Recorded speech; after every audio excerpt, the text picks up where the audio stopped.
यानी तब तक ये गवर्नमेंट भी किसी से खतरे में नहीं है, और आप नहीं ये है। कह रहे हैं कि तब तक की अंडरस्टैंडिंग एटलीस्ट इस वक्त तक हो चुकी हुई है कि इकोनॉमी को चलने दें। जी।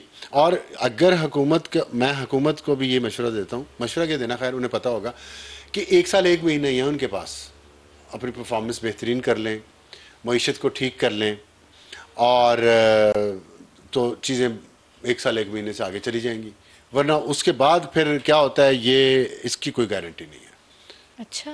फिर फिलहाल तो यही है कि जी आप केपी और बलूचिस्तान में आप देखें कि सदर आसिफ अली जरदारी साहब जा रहे हैं चाइना, और वो चीफ मिनिस्टर बलूचिस्तान को लेके जा रहे हैं और चीफ मिनिस्टर खैबर पख्तूनख्वा को साथ लेके जा रहे हैं, सॉरी सिंध को, चीफ मिनिस्टर सिंध को और बलूचिस्तान को लेके जा रहे हैं साथ। और पिछले कुछ अरसे में बहुत ज़्यादा वहाँ अटैक हुए हैं चीनियों पे, वैसे भी दहशतगर्दी बहुत ज़्यादा है। पाकिस्तान CPEC 2 शुरू करना चाह रहा है। इस दौरे में उन्हें चाइना को गारंटीज दी जाएंगी कि हम अपना जो सिक्योरिटी सिस्टम है उसको बेहतर कर रहे हैं। अब आप देखें ना कि हमारी सिक्योरिटी सिस्टम का हाल भी तो पतला ही है ना। 6 महीनों में 2 दफ़ा चीनियों पे हमला हुआ, उनके सफ़ीर ने यहाँ कितनी सख्त बात की है। हमें खुद जवाब भी मांगे। उन्हें ये बात कहने की नौबत ही नहीं आनी चाहिए थी अगर हम जिम्मेदार तरीके से अपना काम करें। तो अब जो कुछ प्रायोरिटीज हैं वो बदल रही हैं। प्रायोरिटीज़ बदल रही हैं, नए ओहदों पे कुछ नए लोग आ गए हैं, उसमें इंतज़ामिया के ओहदों पे भी, और चीफ जस्टिस भी नए आ गए हैं। चीफ जस्टिस आए 3 साल के लिए, और इंतज़ामिया के ओहदे पे जो DG ऐसे नए आए हैं वो भी 3 साल के लिए आए हैं। तो लेकिन मैंने आपको बताया हुकूमत 3 साल तभी निकाल सकेगी अगर हुकूमत ने 1 साल 1 महीने में अपनी परफॉर्मेंस ठीक कर ली तो। अच्छा। और उसमें मैंने आपको बता दिया केपी और बलूचिस्तान में अमन अमान की सूरत हाल बेहतर करना है, मईशत पे तवज्जो देना है, और अब आपने जो बुनियादी चीज़ें कुछ बेहतर हुई हैं तो आगे कैसे चलती हैं, बिजली का कीमतें कैसे कम होती हैं, इकॉनमी GDP ग्रोथ हमारी बढ़ती है कि नहीं बढ़ती।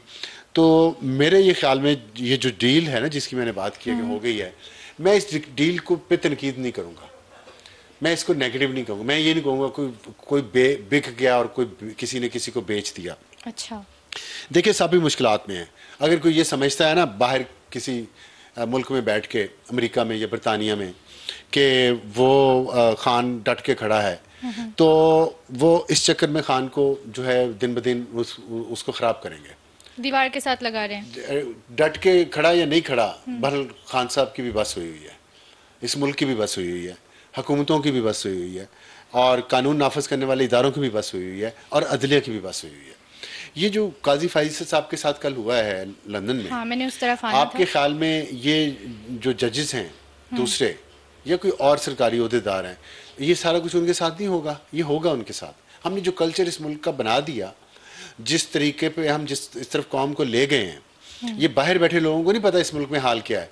बाहर बैठे को तो छोड़ें, आप पेशावर में देख लें, सोशल मीडिया पे कितने वीडियो क्लिप्स शेयर हो रहे हैं पार्टीज़ के, वहाँ पार्टीज़ हो रही हैं, खान जेल में बैठा है और उसके बारे में कहा जा रहा है कि जी उनको सहूलियात नहीं दी जा रही।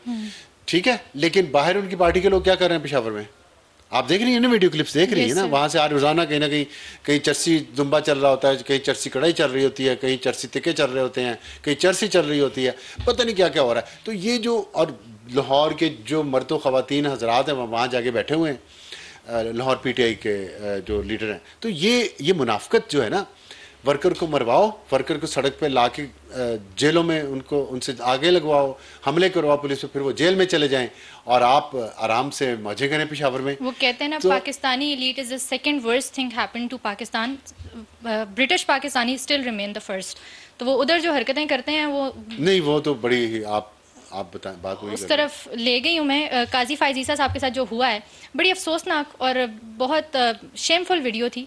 हमने देखा कि जिस तरीके से गाड़ी के पीछे भी भाग रहे हैं वहाँ पे। देखिए शेमफुल पता नहीं आपको लगता होगा, लेकिन मैं एक चीज़ पे बहुत ज़्यादा बिलीव करता हूँ और बहुत शिद्दत से कहता हूँ कि जो दोहरी शहरियत का कानून है ना, ये कैंसर है पाकिस्तान के लिए, और पाकिस्तान का अपनी तबाही में सबसे बड़ा किरदार जो है ना इन दोहरी शहरियत के लोगों का है। मैं आपको एग्जांपल देता हूँ, मलेशिया की डॉक्टर महातिर मोहम्मद, हमारे खान साहब के भी वो बड़े गुरु हैं। महातिर मोहम्मद जब कामयाब हुआ ना, वज़ीर आज़म बना पहली दफ़ा 70s में, तो उस वक्त मलेशिया की हालत हमारे कच्ची बातियों से भी बुरी थी, तो मिड 70s की बात है। तो उसने सबसे पहले आती काम ये किया, उसने भूमिपुत्रा की पॉलिसी इंट्रोड्यूस करवाई। भूमिपुत्रा क्या होता है? भूमिपुत्रा होता है धरती का पुत्र, सन ऑफ द सॉइल, उसने कहा सन ऑफ द सॉइल, जो मलेशियन सिटीजन होगा ना उसकी वो प्रायोरिटी पे है मेरी, उसको सरकारी ओहदे मिलेंगे। नॉन मलेशियन सिटीजन को कोई सरकारी ओहदे, क्लर्क भी नहीं लग सकता, सरकार की जॉब ही नहीं कर सकता। 15-20 साल में मलेशिया को उसने बदल दिया। हमारे यहाँ जो फ्रॉड हैं, जो 2 नंबर लोग हैं, जो नाजायज़ तरीके से बाहर गए हैं, जिनके माँ बाप ने यहाँ फ्रॉड किए, लोगों से पैसे फ्रॉड के जरिए गबन किया और बाहर भाग गए, वो और उनकी अगली नस्लें जो है ना इन मगरबी ममालिक में बैठे हुओं की, वो पाकिस्तान के लिए कैंसर है, तबाही है। वो इनकी दोहरी शरीयत ख़त्म कर देनी चाहिए, जैसे इंडिया ने किया। इंडिया के लोग अपने मुल्क से इतने वफादार क्यों हैं? हमारे क्यों कहते हैं खान नहीं तो पाकिस्तान नहीं? सिर्फ ये वजह है क्योंकि हम सांप को दूध पिलाते हैं हम, और हम सांप को दूध क्यों पिलाते हैं? मेरी बातें आपको शायद या और लोगों को भी तकलीफ से लगे नहीं, ये सच्ची बातें हैं। हम सांप पाल रहे हैं बाहर बैठे, जो पाकिस्तानियों को गालियाँ निकालते हैं और वहाँ बैठ के। इनमें से जो रात तस्वीरों में आपको नजर आए, इसमें ऋषि सुनक कोई क्यों नहीं बना, जो बरतानिया का वज़ीर-ए-आज़म इंडियन था। कैमला हैरिस इंडियन है ना, सदर का इलेक्शन लड़े अमेरिका में। हमारे यहाँ ये गाड़ियों के पीछे भागते हुए लोग इनको क्या कहते हैं जब ये गाड़ियों के पीछे भागते हैं इस तरह? ये हमने क्रीम भेजी है, ये भी क्रीम पाकिस्तान की। उनकी शक्लें देखें, उनकी अकलें देखें, उनका लिबास देखें, उनकी ज़ुबान सुने, शर्म आती है कि ये पाकिस्तानी है। और ये हमने यहाँ से जो गंद है यहाँ का, पाकिस्तान का वो बाहर चला जाता है, या फ्रॉडिया होगा या गंद होगा। अक्सरियत उनकी है जो बाहर गए हुए हैं। बुरी लगेंगी मेरी बातें, लेकिन कहूँगा नहीं, बुरी भी नहीं लग रही, क्योंकि फ्रॉडिये हैं जो बाहर, जो आधे एब्सकॉन्डर हैं और फिर वो पाकिस्तान के कुछ पावरफुल लोगों के गंदे काम वहाँ पे करवाते हैं, इसलिए वो वहाँ पे मौजूद हैं, इसलिए वो रहते हैं। वरना ये जो हुआ है, इसकी मैं आपको बात बताने लगा था कि इंडिया में दोहरी शरीयत नहीं है, हमारे यहाँ है। दोहरी शरीयत का कानून ख़त्म किया जाए तभी ये कैंसर पाकिस्तान के मुंह से ये कालक जो मलते हैं रोज़ाना हटेगी, वरना नहीं हटेगी। और ये जो थे रात तस्वीरों में आपने दिखाया है, वो एक चीकू है, नाम सुन लें आप, चीकू। और फिर एक जुल्फ़ी है, ये भी नाम सुन लें, मलिका बुखारी थी, और पता नहीं क्या अजहर मशवानी है कोई। ये लोग जो हैं, ये क्या है ये लोग? ये चीकू और जुल्फ़ी तो पाकिस्तान की सो कॉल्ड एलीट ही है ना, उन्हीं को रिप्रेजेंट करते हैं ना, जो लाहौरी एलीट है, जो दूसरे मुल्क का पासपोर्ट जेब में रखती है, ये उसी का हिस्सा है ना। और वहाँ गए हुए हैं। मैं ये कह रहा था कि मोहसिन नकवी साहब ने बड़ी बड़क मारी है ना आज, कि हम इनकी शरीयत कैंसिल कर देंगे, कुछ भी नहीं करेंगे, कुछ भी नहीं करेंगे, ये सब बड़के हैं वज़ीर दाखिला की। ये पाकिस्तान को ऐसे ही जलील करेंगे, और पाकिस्तान मेरा मुल्क इन लोगों के हाथों जलील होगा, इन दोहरी शरीयत वालों के हाथों। पता है क्यों?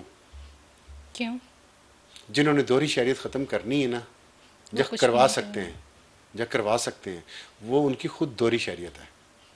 उनके अपने बच्चे इन्हीं मुल्कों में हैं, उनके अपने बच्चे वहाँ पे कारोबार चलाते हैं, बिजनेस करते हैं। ये नौकरी कर रहे होते हैं, वो बिजनेस कर रहे होते हैं वहाँ पे, और इन्हीं के बच्चे, इन दोहरी शरीयत वालों के, जिन्होंने ख़त्म करवाना है, और हराम का पैसा यहाँ से कमा के बाहर ले जाते हैं, वहाँ अपने बच्चों को सेटल कर देते हैं, और फिर ख़ुद भी चले जाते हैं। नहीं भी जाते, वहाँ 4-5 महीने गर्मियों के वहीं गुजार के फिर यहाँ अपने फार्म हाउस पे वापस आ जाते हैं, गोल्फ खेलते हैं। ये इनकी ज़िंदगी, इनका पाकिस्तान से क्या लेना देना? तो इन्हीं के हैं। आखिर में पकड़ना आपने मलिका बुखारी टाइप लोगों को है, ना चीकू को कुछ होना है, ना जुल्फ़ी को कुछ होना है। ये कह रहे हैं, अब मैं चैलेंज किया, मुझे गलत साबित कर दें वज़ीर दाखिला मोहसिन नकवी साहब, वो चीकू का भी और वो जुल्फ़ी बुखारी का भी, उसकी डबल शरीयत जो है वो ख़त्म कर दें उनकी सिटीजनशिप कैंसिल। मैं देखता हूँ कर भी देंगे तो खुद ही आंख ना मार दें कि जाओ अदालत से जाके ले लो, क्योंकि अदालतें तो जजेस की भी बहुत सारों की दोहरी शरीयतें हैं, उनके बच्चों की भी दोहरी शरीयतें हैं, तो वो वहाँ से ऑर्डर मिल जाएगा। तो ये जो हुक्मरान तबका है ना, इतना शुक्र है कि 1 साल 1 महीने का हमें टाइम मिल गया है। इस मुल्क की मईशत कुछ बेहतर हो तो मैं तो इस डील की हिमायत ही करूँगा।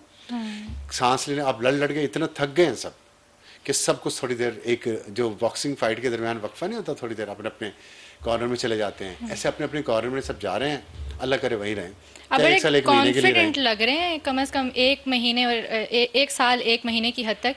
उसके बाद क्या चीज़ें आ सकती हैं वापस, दोबारा से ख़राब हो सकती हैं? क्या कोई इस तरह की भी कोई चीज़ है, कोई लूज एंड इस तरह का छोड़ा गया है? बिल्कुल। देखें, अगर पाकिस्तान की मईशत ना उठ सकी, और जो दूसरे मुल्कों में बैठे हुए, अच्छा अब एक और लड़ाई भी होगी पीटीआई के अंदर, जो बाहर के मुल्क में बैठे हुए हैं ना, बाहर की शरीयत है जिनके पास, और उनका पाकिस्तान में सवाए फसाद करवाने के कोई मकसद नहीं है, उनके दरमियान यहाँ पीटीआई के जो मुकामी लोग हैं जो रोज़ाना ये जदोजहद कर रहे हैं, जो जेलें भुगत रहे हैं, जो केसेस भुगत रहे हैं, जो टॉर्चर भुगत रहे हैं, इनके दरमियान भी एक डिस्टेंस आएगा।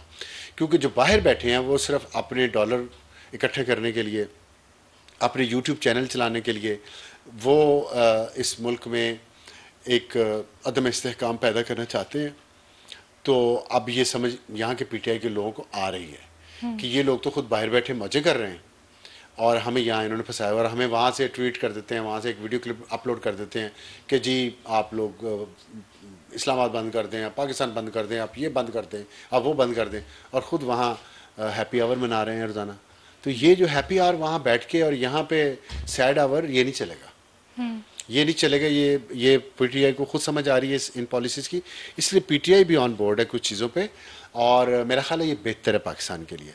पाकिस्तान की मईशत बेहतर होगी, आम आदमी की ज़िंदगी बेहतर होगी, तो फिर लड़ लीजिएगा। 1 साल और 1 महीना कितनी दूर है। आप 1 साल 1 महीने वाली बात पे बड़े कॉन्फिडेंट लग रहे हैं। देखते हैं कि, और मेरी समझ में वैसे ये बात नहीं आ रही कि क्या अभी तक कोई लूज एंड इस तरीके का रखा नहीं गया, या खान साहब को मनाया कैसे गया है इस सारी जो डील वाली बात है। देखिए मैं आपके इस सवाल का जवाब पहले दे चुका हूँ, लेकिन दोबारा थोड़ा सा इसको मैं कर देता हूँ। मैंने आपको बताया ना, सब थक चुके हैं, सब चाहते हैं कि अब थोड़ा सा सांस लें लड़ाई से, अगली लड़ाई से पहले। अगर एक शख्स खान अंदर साहब है, वो उसकी वजह ये है, खान साहब देखिए खान साहब पे बहुत सारे केसेस हैं। अभी एक ऐसा केस है जो अभी खान साहब पे नहीं बना, अभी बना भी नहीं है, और वो जुड़ा हुआ है एक और शख्स के साथ, एक और केस के साथ। तो वो एक गारंटी है इन अ वे कि खान साहब बिहेव करेंगे अगले कुछ अरसे तक, करना भी चाहिए मुल्क की खातिर। मैं ये नहीं कहता खान साहब उस केस की खातिर बिहेव करेंगे, खान साहब को इस मुल्क की खातिर बिहेव करना चाहिए ताकि चीज़ें आगे बढ़ें। वरना एक केस है, उस केस पे कल बात कर लेंगे, आज रहने देते हैं, लंबी हो जाएगी, आपका काफ़ी लंबा हो गया पॉडकास्ट पहले। अच्छा, वो जो केस जिसके साथ ये सब कुछ जुड़ा हुआ है, इतना ज्यादा वो आप हमें वो करके ना सस्पेंस क्रिएट करके, और उसके बाद कहते मैं हैं चाहता हूँ कल भी आप देखें ना, क्योंकि यूट्यूबर्स डॉलर्स अच्छा, पाकिस्तान में Business। सनसनीखेजी पैदा करो, जजों को गालियां निकालो, जर्नलों को गालियां निकालो, सियासतदानों को गालियां निकालो, मुल्क को गालियां निकालो। तो वो जो मुंह भर भर के बिजनेस चलता है, मुंह भर भर के काजी फाइज साहब को कह रहे थे कि एक्सटेंशन लेगा, एक्सटेंशन लेगा, एक्सटेंशन लेगा, किधर है वो सारे आज? किधर है वो 3 जजेस जो सुबह 9:35 पे जुमे वाले दिन अदालतें बंद करके अपने घर लाहौर की तरफ गाड़ियों का रुख कर लेते थे? क्या उनमें से 2 ने रिजाइन कर दिया है? क्यों भागे हैं वो दोनों? और एक जो मौजूद है वो काम पूरा करते हैं अपना। 9:35 सुबह जुमे को करके इल्तवा केसेस लाहौर चलना है, वीकेंड मनाएंगे। Very efficient. Lahori group, Lahori हथौड़ा ग्रुप, ऐसे नहीं मैं कहता, अच्छा, है वजूहात कुछ। सही तो है। फिर वो केस जो है लाहौरी हथौड़ा ग्रुप, और वो केस ताने बाने बहुत मिले जुले हैं। तो इसलिए बेहतर है कि सब बिहेव करें और आगे चले, इस मुल्क को आगे बढ़ने दें। बेहतर होता आप हमें बता भी देते आज, लेकिन चलें कल तक के लिए वेट करते हैं।